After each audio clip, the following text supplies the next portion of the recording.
All right, AJ and Rob back here. We're in the garage and away from all the road noise outside. Rob, one of the frequently asked questions that we hear when we're talking to people about hammers, will this hammer beat my machine's pins to death? AJ, that's a great question. One of the real advantages of Arrowhead rock drill hydraulic breakers is the fact that all of the breakers that we manufacture are very, very excavator friendly. We talk about that in two different ways. We talk about, firstly, mechanical dampening in this system is pretty much second to none. At the top, where you can see here, and at the bottom where you can't, there are two very large polyurethane isolators that when we put this top mount on, we actually compress, and then that puts the power cell, which is the hydraulic hammer itself, inside the case, cushioned in between two isolator blocks. And then pretty much what that does is it prevents any vibration or recoil from the operation of the unit. Actually, it stops right there.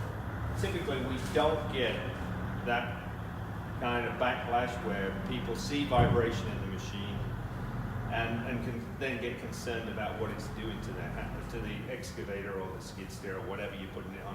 This, by far, is one of the most machine-friendly hydraulic hammers in the market. So the actual power unit itself is cushioned between two big isolators, and all of the reverb basically goes out through the tool on the bottom. That's absolutely versus going through all the pins on the excavator, on the backhoe, or on the skid steer that may be powering the hammer. Yeah. Just carrying that theme on just a little bit. We talk about machine or excavator friendliness. You know, we prove that by telling everybody about the mechanical dampening that exists in this design, but also the hydraulic side of our friendliness also continues on.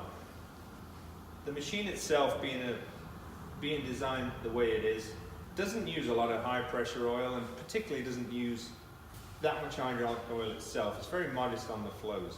That really protects your hydraulic system from overuse.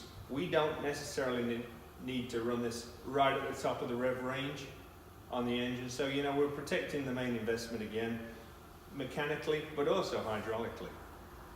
So even by not running this at full operating capacity on the throttle, we're actually doing a little bit of fuel savings as well on the job site. Absolutely. Okay. Before, when we were in the showroom talking about some things, you were mentioning how the oil is basically just gone in through the control valve here and raises the hammer, the actual piston part up. Can you tell me a little bit more about that? Absolutely. This design uses a head of nitrogen gas. You'll see there's a charge port here. Introducing nitrogen gas into this particular hydraulic breaker is very, very simple. It's about as difficult as blowing a car tire up.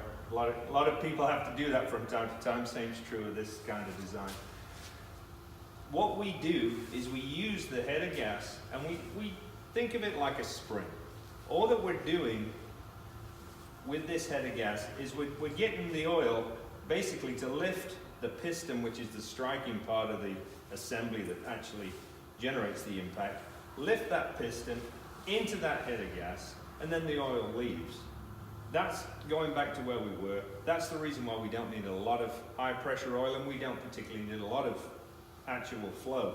But we do get a very, very powerful impact, whether this thing's hitting one time or 1,000 times. It's the same high impact return on that piston every single blow to give us maximum productivity.